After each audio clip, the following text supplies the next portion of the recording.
let's discuss the Dunning and Kruger effect with that lead-in that you just gave us, and people's certainty in their claims as they spout them to all of us in the general public. Yeah, Faraz, are you familiar with the Dunning-Kruger effect? No, actually hit me with that. Yeah, so this is a fun one that became much more popular and a big part of conversation in the last few years with Corona, with everybody being an expert on Facebook and your uncle telling us whatever he thinks about, and everybody's an expert, right? And now gas prices are up, and now everybody's an expert on how international effects are going to trickle all the way down, and affairs are going to trickle all the way down to gas. So bottom line is, as somebody gains a little bit of knowledge, and you can see in the graph here at the beginning, you have a little bit of knowledge.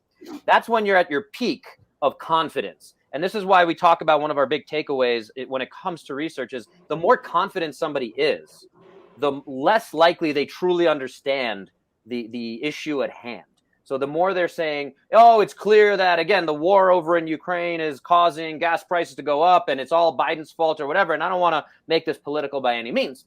And I already did that just by throwing certain names out. But again, you see the peak there. So as you get more educated and as you get more knowledge and get more cultured, as it shows in this graph, your actually confidence goes way down because you're like, wait a minute, there's like all these different aspects to research and to the complexity of whatever this issue is. And then you see the expert is actually significantly less confident than the ignorant person at the beginning. And we use the term ignorant, by the way, not to be derogatory. I've thrown that word at some people in the past, and people get very offended, which is okay. The term itself just simply means a lack of knowledge at the end of the day. So I'm ignorant about a lot of international affairs and how gas prices are affected by things like that. So Faraz, how does this affect you in the news business in terms of what we see out there?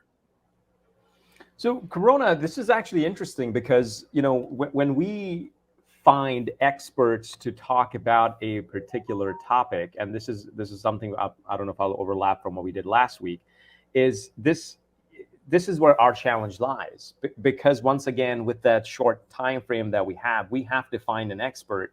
And how do we basically pick the right expert? That becomes the right question, isn't it? Like that's the difficult part. So if you're showing confidence in what you're saying, that's always important in a person's personality. But does that confidence reflect ignorance, or does that confidence reflect knowledge? You know what I'm saying? Yeah. Am I making sense over here? And so I think for the most part, we all kind of get blinded with that confidence. We're like, oh, if this person is confident about what he or she is talking about, this person definitely knows what they're talking about and they're knowledgeable. So it's interesting to see this graph and to see that the expert is actually not as confident as the ignorant person.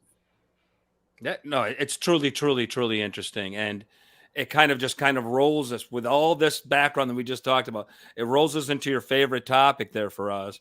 And that is